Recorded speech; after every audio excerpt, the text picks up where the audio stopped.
Welcome to Drum and Drummer, a podcast focused on drums, drumming and drummers.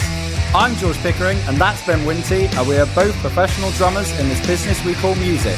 So stick around and join us as we pass the time whilst trying to stay in time. Let's get close, or how close do you want to get? How well do you want to get to know each other? I think this is going to be fine.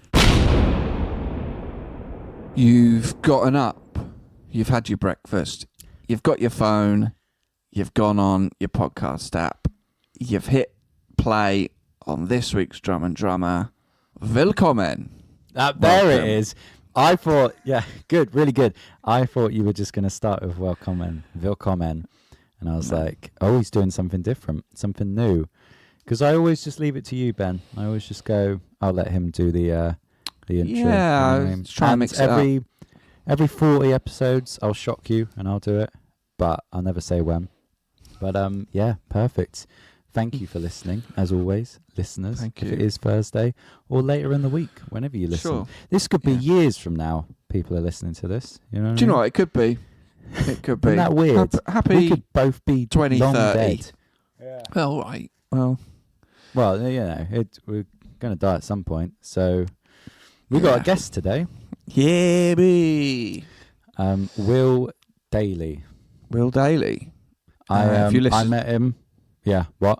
No, I was going to say the Yeah. same You were thing. going to say what I was Yeah. going to say. Yeah. Well, let's see if we're going to say the same thing at the same time. If you listen George, to a previous recent episode. George Played. Fuck. George We'd be played a terrible gig, at that. lost his sticks. Will was also in Yep. the gig, gave him some sticks. Will recognised George from his dulcet tones and said, do I know you? And George went, probably. I'm one half of Drum and Drummer. And he went, oh, are you the good one? No, I'm the other one. But, you know. Yeah, spot on. I mean, that's all you need to know pre us interviewing him. I just remember being aware that it was like a firecracker, you know? I was talking to him, I was like, this guy is brilliant to have a chat with. Do you know what I mean? Like straight away, I was like, God, he is just bang, bang, bang with stuff. He's Sometimes up for you meet life, mate. people- He's up for life. He's loving it. It's He great. really is. Got energy. Sometimes you'll talk to people and they'll just be a bit, you know, like, oh, you're starting to, I don't know, work each other out. What's your sense of humour? But he was in there. You know, we discussed some topics on... He was certain straight in there with things the that I was 9/11 jokes. Yeah, loved all that. He even did some in his set. But no, it was good. And I thought he'd be a good podcast guest. And I'd say he was.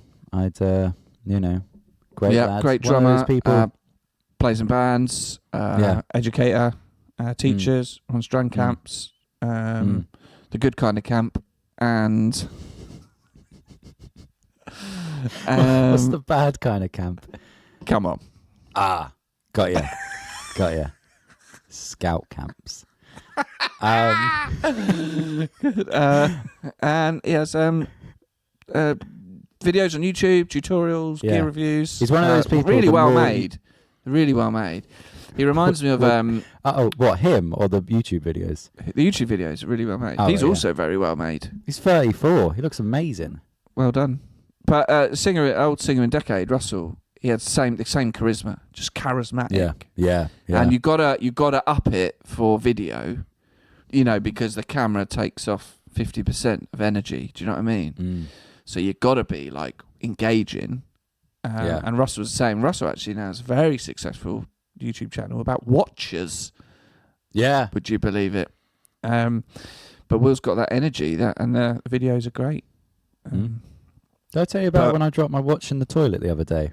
No, talk me through it, boy. Well, Apple Watch.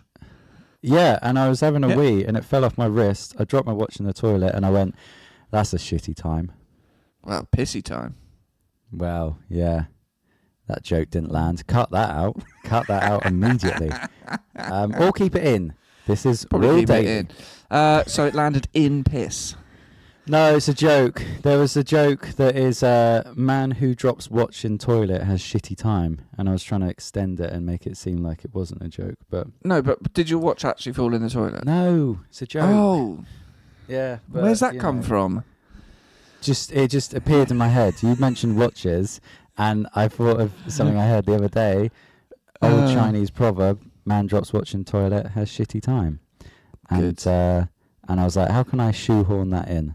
No, it just sounds like something you do. It does sound like something I do, given Yeah. my watch history as well. Yeah, exactly. Yeah. But no, those Apple watches do not fall off your wrist. If No, you it's know, amazing actually. It feels like they should. say a lot but about Apple, but yeah, they've, my God, they've really you can swim engineered with them because it goes on you know so when you scroll easily. up. You know when you sort of scroll up and you can do the water thing, and then you used to spin the wheel and it would push the water out. Yeah, You know, do that after a dip in that, going down the rapids and Centre P. You know, right? And I was just wondering, like, there's another one for piss. yeah. Should we? I mean, this has been 6 minutes of intro anyway. I'm aware you've had to edit the episode. Let's just go in. Yeah, We Pod Weekly, Will Drums Daily. Let's go. Great. Should we talk about how we met? Go for it. So we played a gig together recently, and we were doing the classic chat to the drummer whilst switching cymbals and stuff. You know, you were like, "You're welcome to use my hardware," and I was like, "This is a kind man." And then you said, "Oh, I recognise your voice. You sound like Richard Spavey." And I went, "Oh yeah, I've heard of him."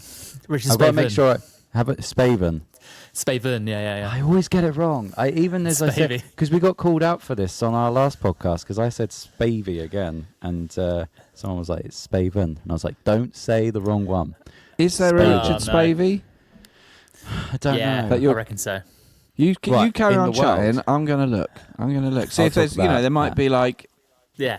a Anyway, reason. so you recognised the voice, which was mental, and then we started chatting, and it was. Did you say like, quite a "Oh, I nice recognise gig. this voice? It's grating me. It's annoying. Yeah. This draining? low monotone drivel. Something's As opposed to triggering your- something in me." Nasal.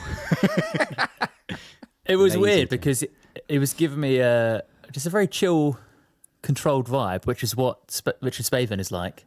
And so there was like, something quite Spaven-like about him.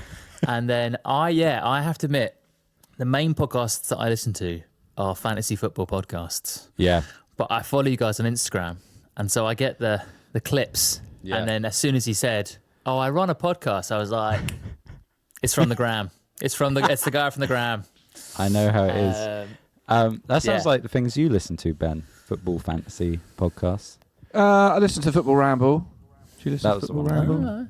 Nice, It's not nice. fantasy football, but football shows. Football Yeah, shows. it's a risky one with drummers, isn't it? I feel like it's either all. I find that we're either all in or we're like not at all. The interest of football. Yeah. Yeah. I've ebbed and Definitely. flowed throughout my life Yeah. with football. Very much enjoying it these days. Can't wait for the bloody Euros. I cannot wait. Inject it into my veins. Let's go. This is it. Yeah. I'm buzzing. But yeah, I don't know where I am with football. I think I used to like it more than I do now. You know what I mean? I think I just sort of, don't know. And that's it's okay, hard George. to keep up. It's hard to keep up. When I think that's it. It's overpowering sometimes. Oh, what do you think Yeah. of Robinho's transfer to the... Fucking hell, he's going That's- back a few years with Robinho, That's isn't where he? you're at with football straight away there. 2008. Well, that's it. I can name the players from the naughty squads. I can probably name the whole Arsenal team of 2005. But today, I have no idea. You know what I mean? It's depressing I'm how talking young they are Bergkamp, now, isn't it? Henri. Huh? It's depressing how Yeah. young the footballers are. I know. You know, yeah. because you always still think you got a game in you. You got like, I can still... And then you get to Yeah. the point where you're like, I could still play for England, but as goalie, I can't really run Yeah. anymore. And then I threw my back out a few weeks ago, and I thought, well, I'm definitely not getting the call up now. That was the point. Gareth, I'm ruling myself out.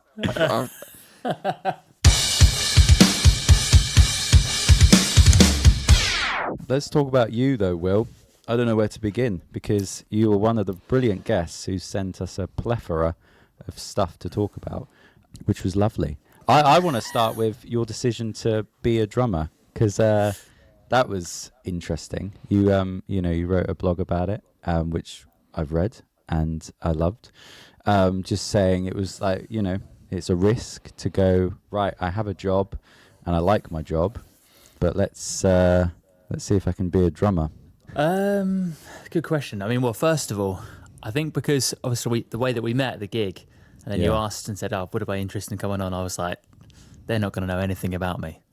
and then I actually thought I've gone a bit mental, and I've said everything I've ever thought in the world of drums. I love my when people career do it. ever. Yeah. Here's my entire But WhatsApp chat history. Yeah. I just Feel thought free. they're not gonna know anything about me. So Yeah. I went full in. No, it's great. So I guess I can briefly tell the story if that's helpful. You don't have to be brief. for- You can be as long as you want, Will. I was born in 1989. Mm. No, I played drums from the age of 11 or 12, and I always that's what I wanted to do when I was older. I wanted to play drums, and obviously I was kind of the era, kind of bands like Block Party and I guess the Arctic Monkeys had just started. So when I learnt the drums, I guess pre-instant internet era. Whereas when I first started, the only way that you kind of played drums professionally, in my mind as a teenager, were if your band got signed and your band got big. And so I was in a few bands, and whilst I was playing drums in those bands when I was kind of 18, I did a degree in teaching as a backup to being a drummer. My mum in particular was like, it's fine to have this drummer dream, but you need to have a backup plan. And so I'm a qualified teacher, and off the back end of, I knew I didn't want to go and work in a school, but I also had a huge passion for film, and I've got way too many passions. I've already mentioned fantasy football and films, but Star Wars, Harry Potter, I'm the classic stereotypical millennial, way too passionate and way too many hobbies. And they were opening this studio tour, the Warner Brothers studio tour, the making of Harry Potter. Don't know if you've ever been, but it was opening, hadn't quite opened yet, and I actually ended up landing a job writing the education curriculum for the studio tour. So it was a pretty unique, amazing job to kind of get, and I got it in my just as I finished my degree. So again, I kind of didn't go full time into playing drums because I got this job for Warner Brothers, and I worked there for 4 years, and it was absolutely amazing. It's a working film studio. So my job basically there was when schools and colleges would come in to go around the tour of it, and the tour is basically a museum of all the props and costumes and sets that were used in Harry Potter. They would stop off. I would teach them about a different area of filmmaking, whether it be set design, camera angles, costume design. They could choose from different lessons.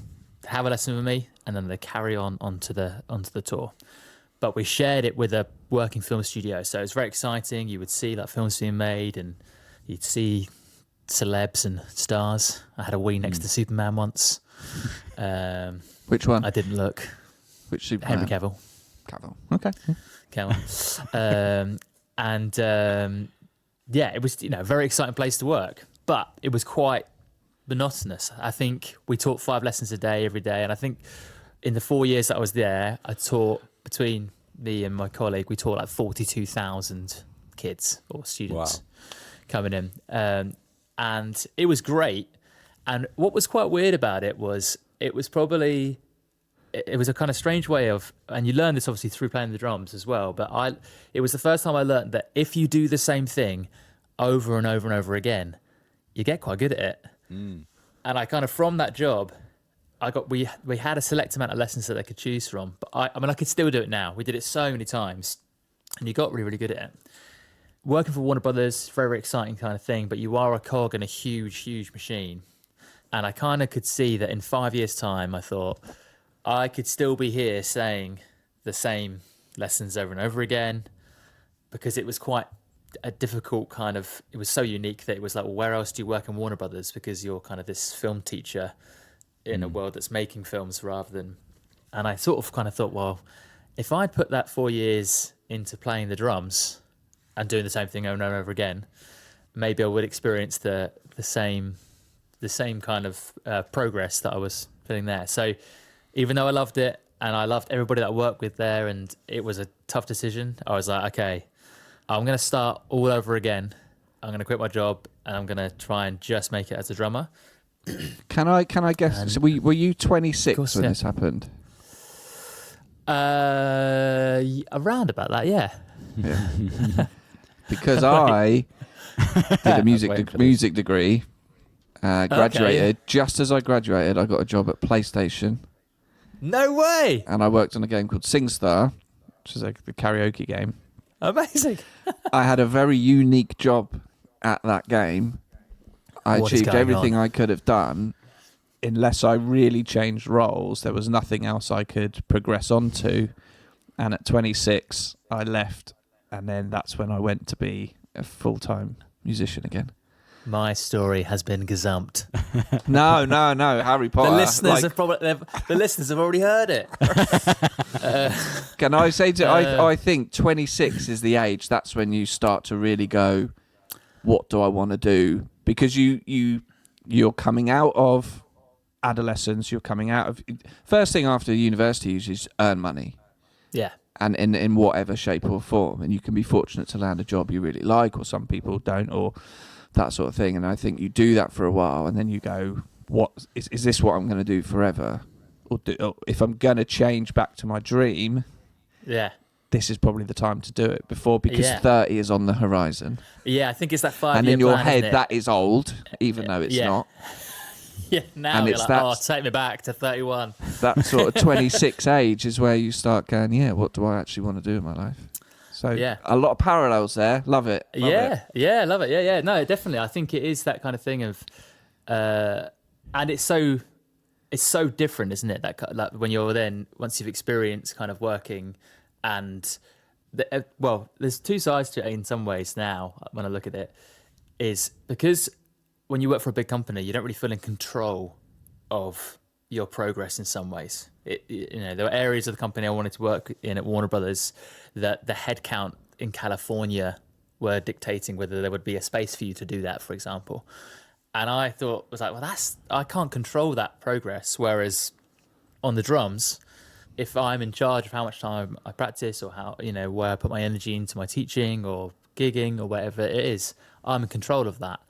But then the flip side of that is when you aren't successful, it's all on you. You're in control of that, and that's the and whereas working back at the big company, if you had a bad day, or you could leave it at work and then you go away and come back. Whereas once you play drums full time, and I'm sure obviously a lot of people listening to this will kind of know what that feels like. It's all on you, everything, and it feels like it's 24/7. What sort of drumming were you doing whilst working at Warner Brothers? Like, were there even things you were doing to make money from drums, or was it like when you left, it was like, okay, now I start from zero? No, so I have taught drums since I was 16, and I have only recently, I'm now 35. I've only recently started teaching every other Saturday. I've taught drums on a Saturday since I was like a teenager. And so I still, throughout all of uni and throughout working at Warner Brothers, had a handful of students. So I would go and work at Warner Brothers, which was in Watford. I'm in Essex. So it was like just over an hour kind of commute. And I would go from Warner Brothers to my students' house and teach like 2 drum lessons in the evening. Wow. And then go home. Or I'd go to band practice, depending on what was going on. So I had about, I guess, like 9 or 10 students still on the go then, but now I kind of have about like 40 a week, Nice. roughly. And I had like drum groups and those sorts of things that I was kind of also running. So to be honest, a lot of the stuff that I was doing at Warner Brothers I still do now, but just on a bigger scale, and put more time into it. Yeah, that makes sense. Yeah, because Yeah. when did you decide to make the risk or the jump? Was there like a reason, or was it just? Yeah. So I went to the first ever 21 drums drum camp in Ireland, which was with Mike Johnston, Mark Juliana, and Robert Sput Seawright, and it was a week in basically this. It's a studio that's built on on the remains of an old castle and it's like over the ley lines kind of thing, and it was incredible. Like it was just such an amazing. I mean, it sounds so cliche of like it was such a life-changing week, but it was amazing because there were probably a lot. It was full of 26-year-olds. Oh yeah. But I was meeting a lot of drummers that were from all around the world that were working full time or playing drums full time. And so not only did you kind of have the inspiration of the tutoring from, you know, someone like Mike Juliana and Mike Johnston, but you were also then kind of seeing like these other drummers that were the same age as me that were doing it in all these really different kind of unique sort of ways. And to be fair, like Mike Johnston kind of, it was a very strange experience. You guys have met Mike Johnston? No. He's very California. Yeah. And he's the loveliest guy ever. But he just pulled me aside and was just like, I think we should work together. And I was like, what do you mean? I'm not really sure what he meant. But he just, I don't know, we just had a sort of conversation, and he just kind of said like, oh, I think you could do it. I think you could play drums, and he's like, there's something really nice about you. I think you could do something in drum education. And it was kind of just enough of a conversation to make me think, to question, I guess, what I was doing. Yeah. Obviously 26, you know, a lot going on. And I get, from that, that was kind of the spark that then I was like, okay, let's start again and see if we can do it. And initially, there's a studio in Letchworth or Wellingham City, like, I think it's changed its name, but it was called UK Drummers. And there was a guy there who had set up a drum studio that was also a student of Mike Johnston's that I got in contact with first. And so I was actually, the first sort of 2 months, I did a bit of teaching there. But the commute was so far away for how much money I was making. And really, to build your own thing in where you are, you just have to start again. And so I just had to completely just be like, okay, no, we're going to have to start and build a studio. And so I'm on a farm at the moment. I have been ever since. I've got two rooms on this farm in the middle of Essex. And my band practice upstairs, and then the downstairs was this old disused gym. And I just asked the farmer, like, oh, is that room downstairs? Would you mind if I turned it into like a room to do some recording, do some teaching, do some filming? And he said, yeah, then no worries. So I sort of put some savings into kind of doing up the room, and now we're still here, which is good. Amazing. So how is the teaching? I don't really know what to ask about teaching. You seem like a very sprightly man. Where'd you get your energy? Because do you? I've seen some of your videos. What did you say? Is it drugs? No. The question. I'll ask it again because this is the best question I've ever asked. You seem like a sprightly man. Do you use that sprightliness when teaching? There you go. Answer that if you can. I don't really know what I meant by that. No, I'm not going to back down on it, actually, though. Yeah, that is the question. You need a lot of energy. Yeah. I guess, I've just always been I've had a lot of energy. Been quite a positive person. The YouTube version of me is an heightened version, for sure. Like, sometimes when I'm editing YouTube videos of me, I'm just like, who the fuck is that guy? Yeah, but it has to be, right? I don't even feel like it is me. Most of the time, you're like, I just need this to make sense. Like, it becomes kind of disconnected. So it is a little bit more like, hello, welcome to YouTube. But it kind of has to be like that. Yeah, of course. And yeah, I guess, I don't know. Yeah, I've always had just a lot of energy about me. I have, do you know, that's not the first time I went to a party. Well, this is years ago. I went to a party once, and one of my friends' partner was just like, that Will guy, is he all right? Is he on drugs? Honestly, when I met you the other day, I was like, this guy is going to be great for the pod, because it was like, shut up. Oh, it was brilliant. Yeah, it was great. I mean, teaching. Would you say that is Yeah, sorry. passion now?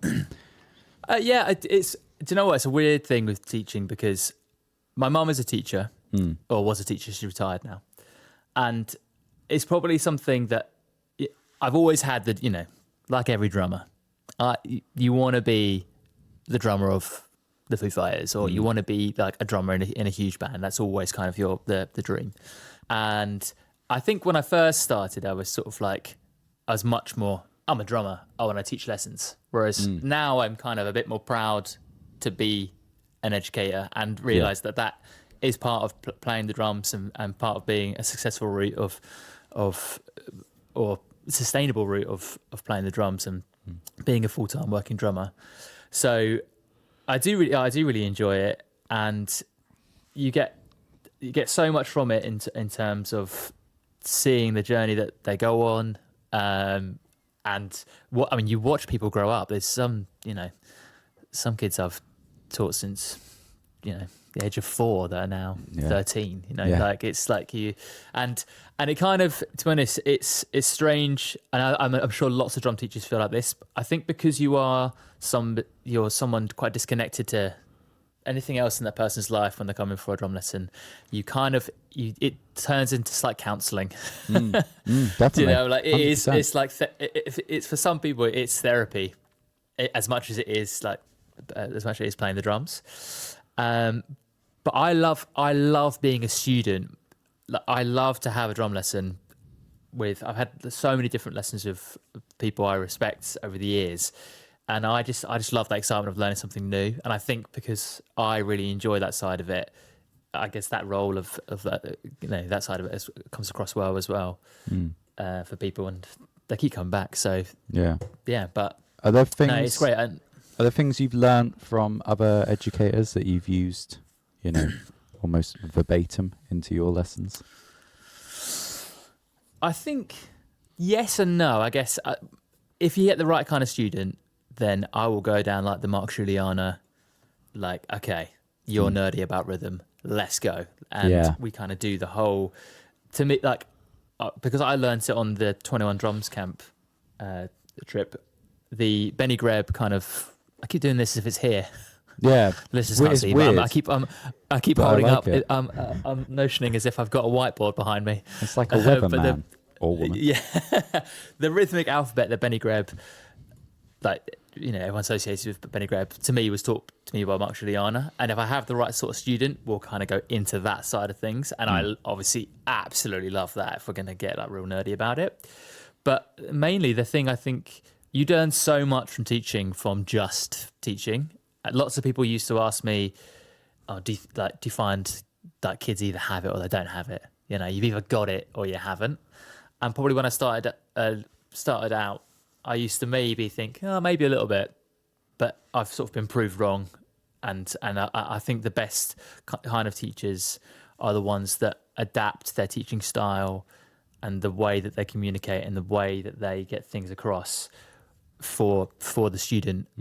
And that's really the biggest challenge. The paradiddle pattern is still the same. It's just how the different people access it, and I think that's the biggest thing that you can kind of learn. And I think that's sort of sometimes what led me to start doing some of the YouTube tutorials and stuff. I wish I could be much more consistent in putting it out, but sometimes I would just see a lot of teaching online where there's a lot of assumed knowledge. Or someone just says something and straight away in my head I'm like, what if that person doesn't understand that? But that probably comes from my university days and learning how to teach. I remember, so when I got into teaching, I did 1 year of just doing drum lessons before I started university, and then my degree was actually in primary school education. So I went from teaching like 14-year-olds how to play drums, and my first placement was in a year 1 class. And I think I planned like a really simple lesson of like, write about your weekend.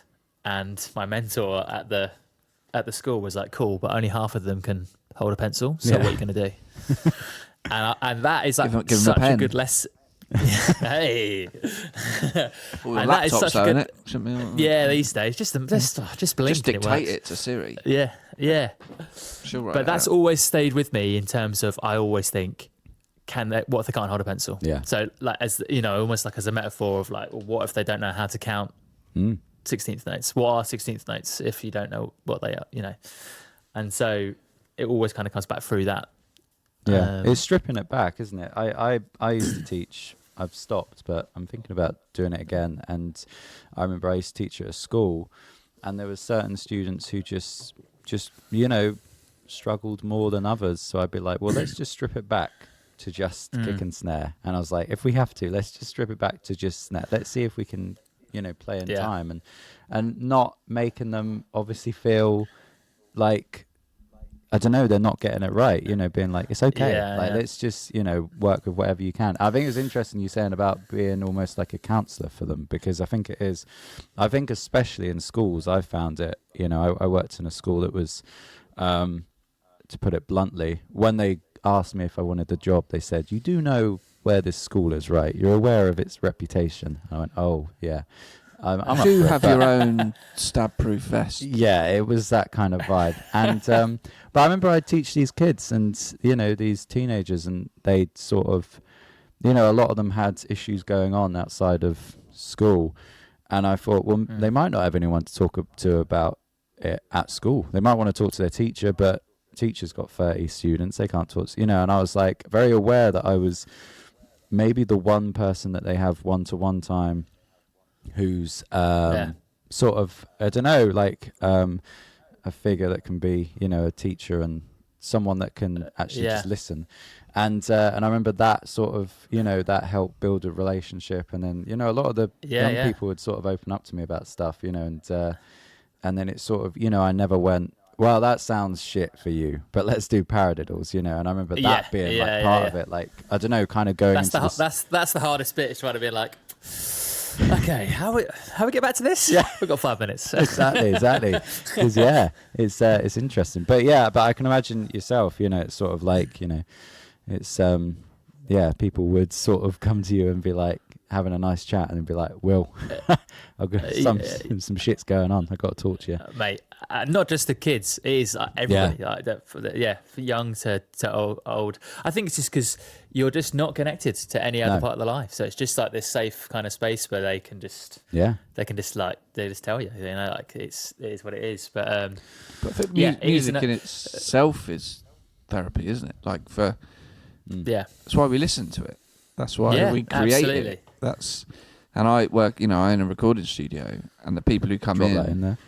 Well, you know, and if you're asking, and I'm recording these people. They're the majority are hobbyists. They're in bands. They might be young, trying to make it, or they're just older and doing it for fun.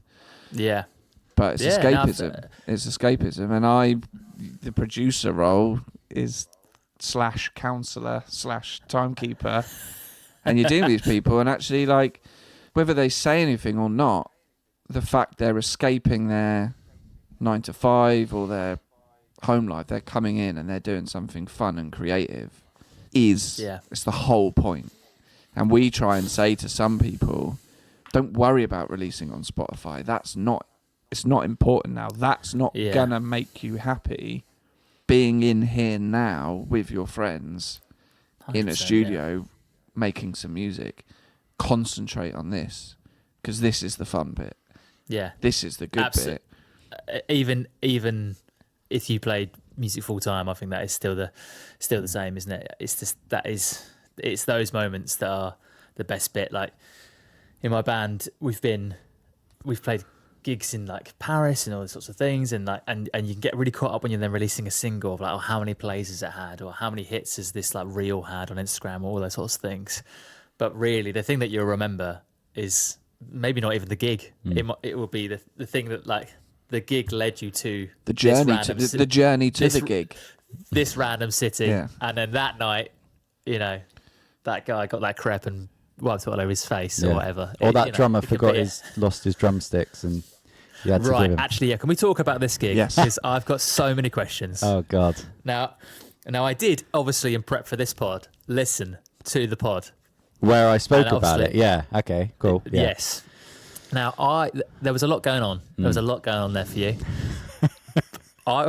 Because at one point, I don't know if he shared this with you, Ben, but at one point, it was like a classic kind of singer-songwriter of like, before every song, like, this is what the song's about. One of the stories was just literally about how she pretended to be a different person for an entire week. Yeah.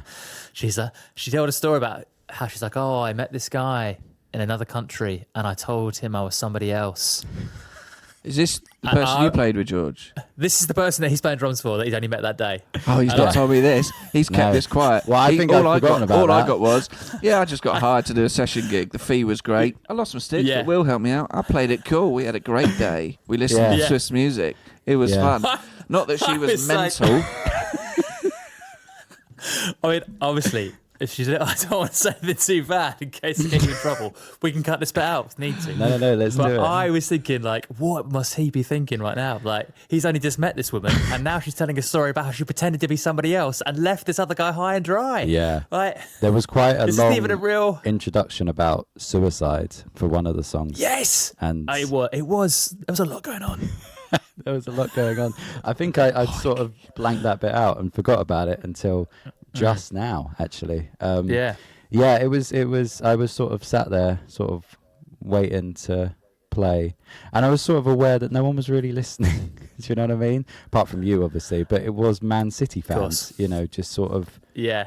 I mean, it was. Yeah, there were so many like classic English gig. Like stereotypes hitting it, you know. Yeah. Drunk football fans asking for Wonderwall. Yeah. You know, singer-songwriter. They were singer-songwriter singing talking about suicide. They were singing Wonderwall when she'd start certain songs. She'd start strumming a guitar, and then today is gonna be the day. Yeah. And I was like, oh my god. Who did she pretend to be? Oh yeah, I don't know. Oh, I can't remember. Will was I can't remember her listening more, name. clearly. I don't mean this. I'm not trying to dig you out. But you left, didn't you? When I did. played I my did. band I had page? work the next morning, very early. I tried to tell you very quickly. Yeah, go on. Like bloody Rishi Sunak leaving early. So that band, sorry, you left that wedding early as well. Yeah, I did. Carry on, Will. Always leaving early. Yeah. So those guys started shouting out stuff, again at us, like for requests. But they asked. So 3 of us that are in Stealing Signs, the band that were playing the gig, are in a covers band called Winston and the Lads, and they shouted that they wanted like "Smells Like Teen Spirit." Yeah.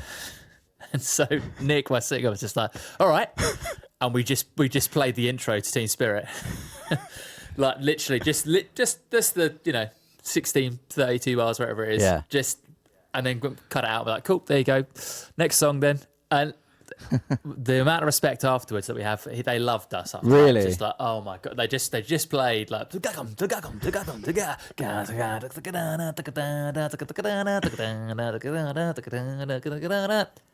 I love it.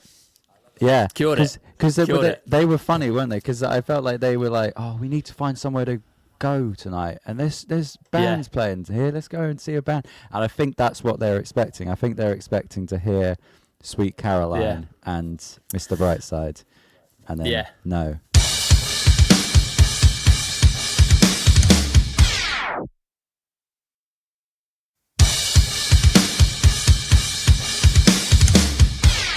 I read your blog on Taylor Hawkins passing away, which I thought was brilliant because it was such a shock. I just wanted to chat with you about Taylor Hawkins, because why not? Because I feel like even when it happened, I don't know where you stand on this, Will, but I feel like it's not like he's been forgotten about, but I don't know, there was the tribute show and stuff. I don't really know where I'm going with this, but beyond that, it's all too soon. Yeah, maybe, I don't know, it's odd.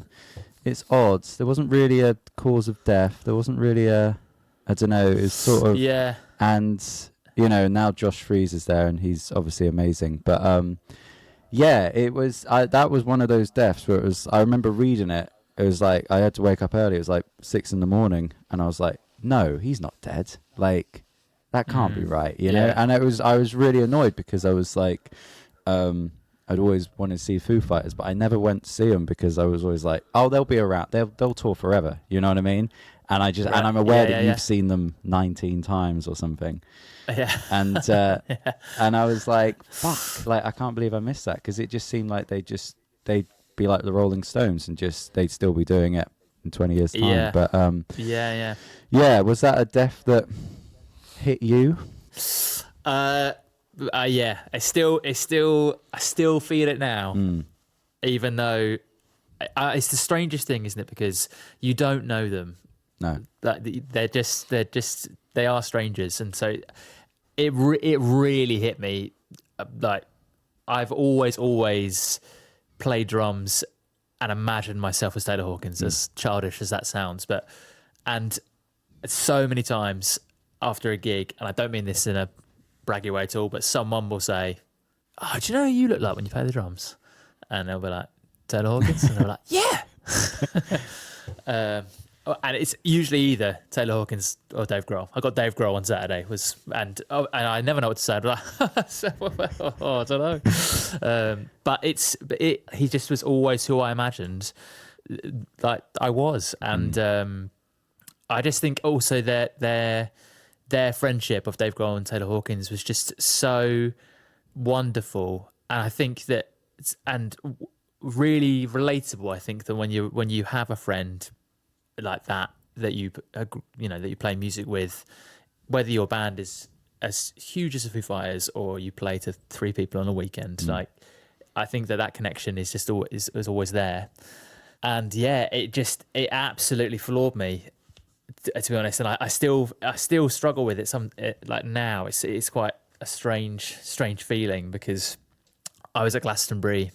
I went to the tribute show as well, and I'm quite an emotional person, so I always get quite emotional anyway. When I just find it quite overwhelming. And I was at the front at Glastonbury. I knew that the secret set that was not very secret was going to be them, and it was so weird for somebody else to be playing his parts. And I turned around at the end of Glastonbury, that's at the end of their set, and people were like, "I think he's having a heart attack," or I could see, like, like you're walking out of a gig and people are like, "Well, are you okay?" Like, I think I just looked like an absolute mess. But it was so weird. Like it wasn't the songs; it was like the jams. I've seen them so many times. I just know how the jams go, and it's like, oh, all the jams are different because it's not him. And it's like, and it kind of almost with those sorts of huge artists, because you don't see them for ages, and then you just like, oh yeah, but they're going to be there. Like when you get to the gig. He's not really dead. And so that Glastonbury gig in particular was the one that I was just like, this is mad. But yeah, I mean, I've seen them so many times. I saw them at Canham Dingwalls once, like tiny gig. I don't think I've ever been to that venue, where literally the stage is a step.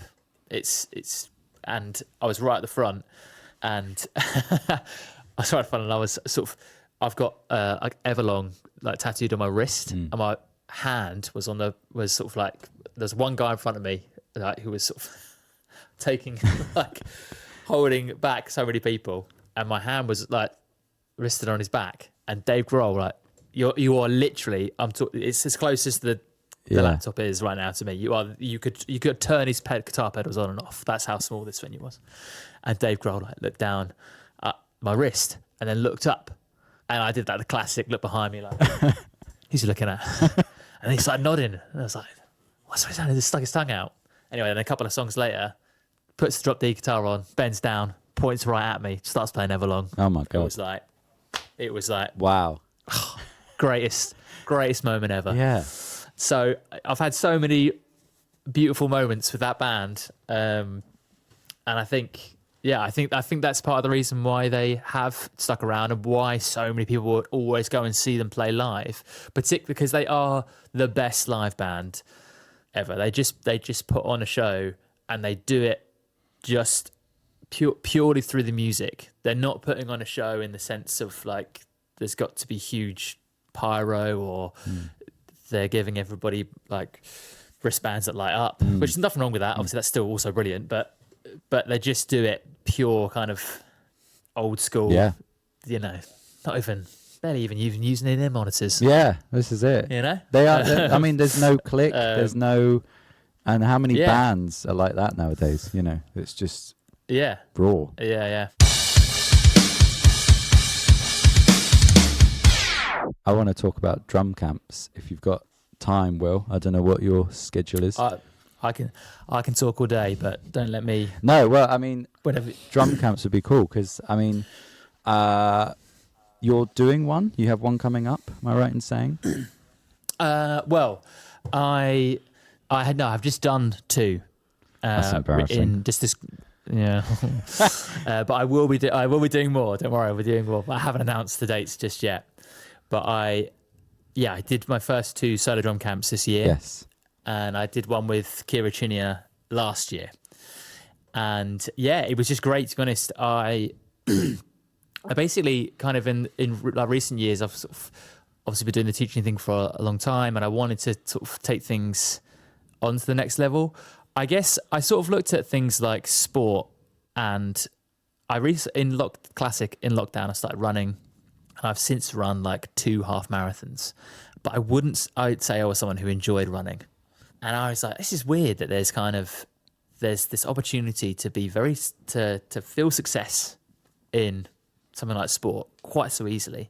But in drums, it's kind of, you're almost put in this kind of thing of like, unless your band is big, you almost look down on a little bit. 100%. You know what I mean? 100%. Like, not always, Yeah. but outside of the drumming community, if you've not experienced all those kind of beautiful things we were talking about earlier, people will say things to you like, "Oh, how's your little gig?" Or Yeah. or like, "Oh, you got a drum lesson and you're an adult." Yeah. Like, it's a bit of a childish thing to do, Yeah. isn't it? Can I just say, I and know it's exactly what you mean, because running, I always use that as an example of it. It can be very black and white, point A to point B. You go out, you run, you might be able to do a kilometre, then next day you might try a bit more, and you keep going, and eventually you'll get to a half marathon. You're like, why isn't drumming like this? You know what I mean? I feel like there's so many things in life that are like, you can just do that and get better, and I've completed this thing. Whereas drums, it's like, what is the end goal? Well, it's and running's measured, isn't it? There's Yeah. a distance and a Yeah, time. literally a Yeah. distance. And we every year we find out who the fastest is. Yeah. Yes. There are multiple Exactly. organisations set up who's the best at this, and yeah. we know. Yeah. Yeah. And obviously, you don't want to turn music into sport.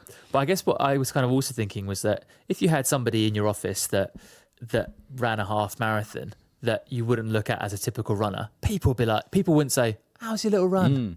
They would be like, "Oh, amazing, you ran. Yeah, I'll sponsor you some money. Of course, no worries," that kind of thing. But if you are a drummer in a band, perhaps, and you do it as a hobby, and you're perhaps not, that you don't look like a musician like straight away. Not everybody, but there's just that tinge of like, "Oh, how was your little band? Yeah. I've got a gig, have you? Oh, I bet you have, Yeah. And Have you tried being on X Factor? I, That's one I get, yeah. oh God, hate it. Yeah, hate it. Or Britain's Got. Oh, you should go on Britain's Got Talent. I have actually been on Britain's Got Talent. That's another story we can delve into in a second, maybe. But do you know what I mean? You have that side. It's a weird. I wanted to create more opportunities for people to not feel silly about playing the drums and to give them more reason to want to learn to play the drums. So I started doing showcase evenings for my students. And I have to say, if you're a drum teacher and you can do that and you're listening to this, 100% do it.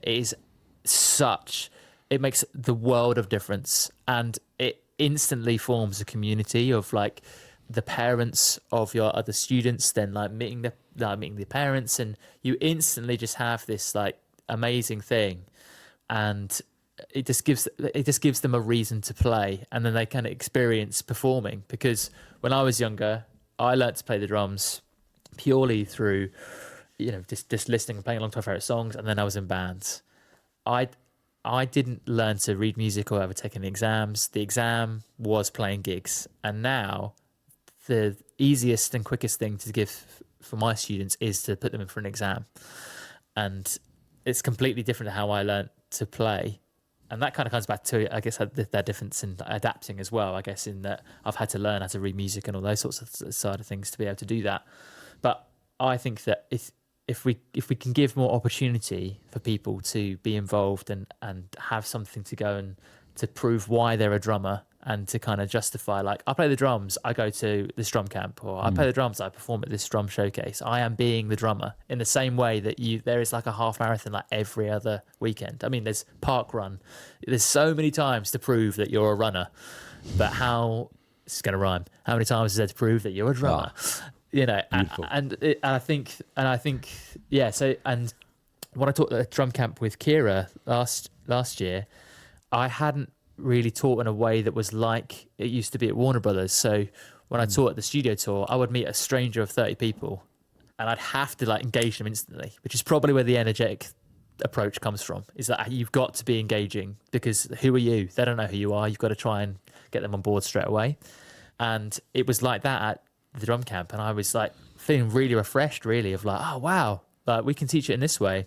And I think what's really nice about the drum camps is it just gives an opportunity for adult students to have somewhere to go and escape like everyday life, and you get real hobbyists like come along to the drum camps, and that just gives them a really nice opportunity just to kind of step away from everything and just learn and work on themselves and work on their skills, and yeah, I just think that's what I think as an industry, that's kind of what we're missing.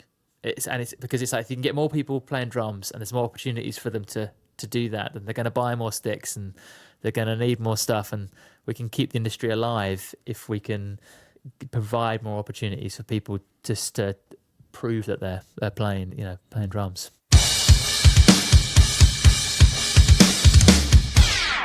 Final question: who's your favourite delivery company? Oh, Deliveroo, surely. Oh, nice. Okay, right? Yeah, Gotta be. Yeah. Yeah. Well, obviously they deliver food, so they're brilliant. You mean obviously in terms of... We No, mean whatever we you would- want it to mean. Whatever you want it to okay. mean. If you I would... yeah. Yeah, I mean, Deliveroo probably brings me the most amount of joy. I kind of got a soft spot for Royal Mail. I know the post office got a bad rep going at the moment, but they've just got a nice kind of... Couple of glitches in the IT system. Yeah. Couple of gremlins to sort out. Yeah. It's got a little bit wrong. But they just kind of got... Well, before that, for me, had a bit of a Wallace and Gromit kind of Aardman-likeness to them, you know? Just... like, there's just something quite British about them, but not in a weird, horrible Brexit way. You're just sort of like... They're one of those things that you That's used to feel spot on. quite like... Yeah. it's just quite nice. I think I also like about the postman is that they recognise you, and they usually are they're in the least of a rush, and they tend to kind of at least acknowledge who you are. But I mean, Deliveroo is fantastic, isn't it? Literally. Are you a regular customer of Deliveroo? I'd like to say I wasn't, but I am. What do you go for? In Chelmsford, we've kind of got Nando's, Wagamama. I'd say my big two I go to.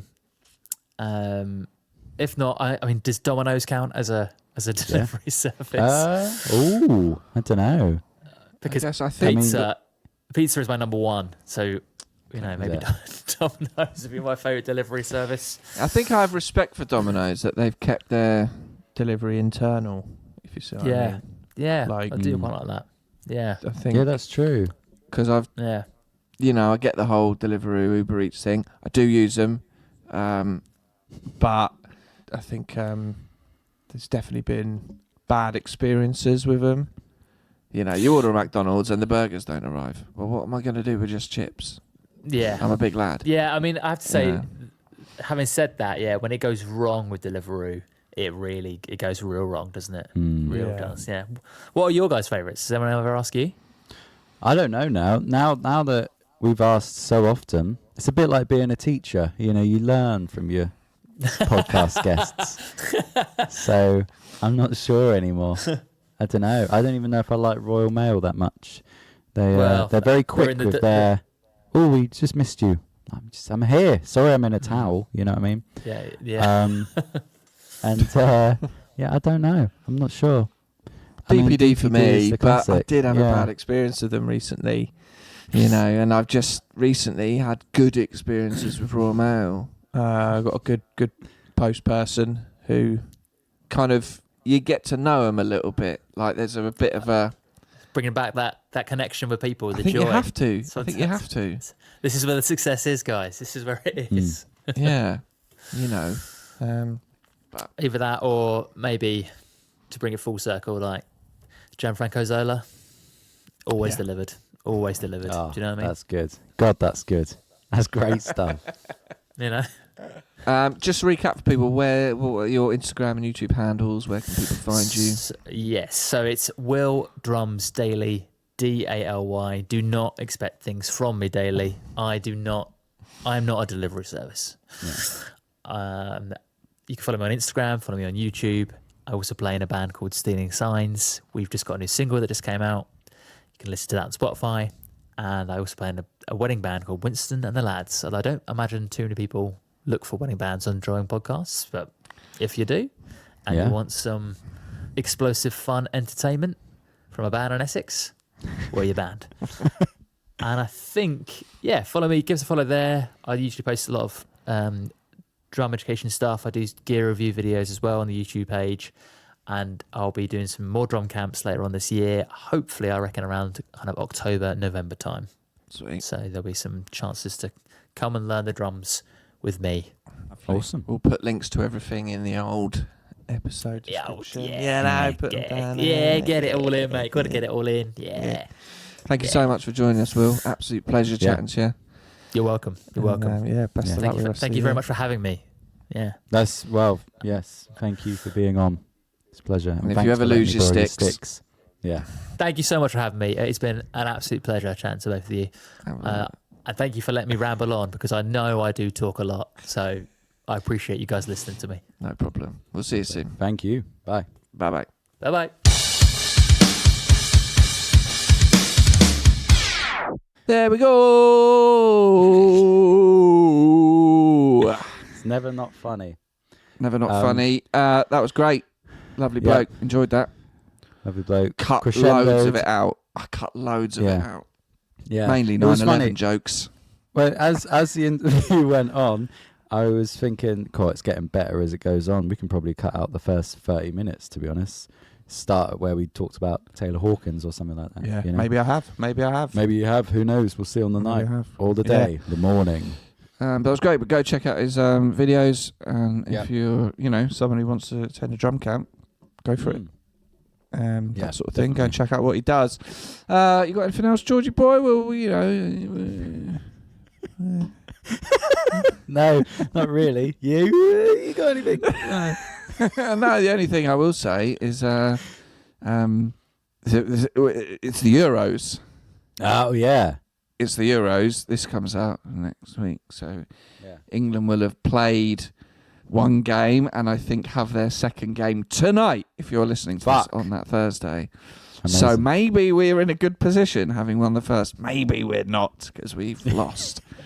But we're recording this before the Euros starts. I'm buzzing, mate. Absolutely buzzing. Yeah, I'm buzzing. Do you know what? I live opposite a pub, and there's a pub garden, and I know they're playing the football there because I've seen they've put up a big TV, and it's covered in a tarpaulin or whatever at the moment before the Euros, and you can just look over into the pub garden. So I feel like everyone's going to do that, but I'm thinking if I can find a way to just, if I can't get in the pub, literally cross the road and just, because I don't have a proper telly. Do you know what I mean? I don't have channels. Right. I just have all the internet stuff like Netflix and, Does it have iPlayer on it? Does it work on iPlayer? Well, Euros is on iPlayer, ITV, BBC and ITV, isn't it? What, live on iPlayer? Yeah, you can watch live on then iPlayer. Problem solved. ITVX, or whatever it's called. This is it. Yeah. Should we wrap up? Don't spend your money at a pub that's probably struggling. Keep it in-house. Yep. Pay extortionate delivery fees for a bit of food. Enjoy the football. There you go. But if you're enjoying the Euros, great. If you don't care about football, fuck off. I'll tell you what's good about living opposite a pub, though. If you need a wee, just go home. Do you know what I mean? I found out I get pee shy. Okay. I found out I get pee shy when I think it was the last Euros or maybe the World Cup. And, extra time, everyone went for a piss. I was dying. I'd had 3 pints or whatever. Nothing came out. So I was just I was huddled in. And I had to do a very guess I didn't need one, and then leave. and then wait till the game started and then try again, and it's gushing out. Yeah, So, I mean, we've spoken to some, big drummers here and lots of drummers, and we mentioned, imposter syndrome, anxiety, performing, big shows, people who play big shows. Nothing is performance anxiety inducing as, for me, I'd say going for a piss at half time in a football match at the stadium. Yeah.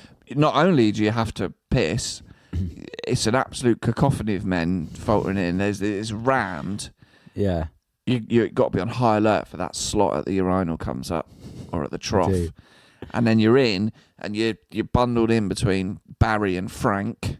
Yeah. With their massive penises. Yeah. And you got your pop your little Dodger out. Yeah. And try and squeeze look, it out. But you can't not look. It's just, You can feel the presence. There it is. Yeah. You can feel the presence. And then you're stood there like... Yeah. So, if you can do that, Wembley, no problemo. Exactly. But go and check out Will Drums Daily. Give him a follow, give him a like, and email in. Do you struggle to pee in public? That is the question we want to ask. Thing is, we ask these questions every week. No one ever really replies. No, but keep Matt on. F. Drums does. Matt F. Drums. Yep, Thank you, Matt F. Drums. Thanks, mate. But beyond that, who knows? Yeah. Anyway, so follow Will, follow us. Yep. And do you have a small penis? I'll do the joke one more time, just in case anyone's still listening. Weed pot. No, I can't remember. Weed pot. Weekly. Will Drums Daily. Do it again. Yeah. I was laughing through it. I was thinking about penises. It's fine. We'll end it there. See you later. Bye. Thank you for listening to Drum and Drummer. You can find us on Instagram at Drum and Drummer Podcast. And you can send us an email to drumanddrummerpod@gmail.com. Remember, just pick up the sticks and twat it.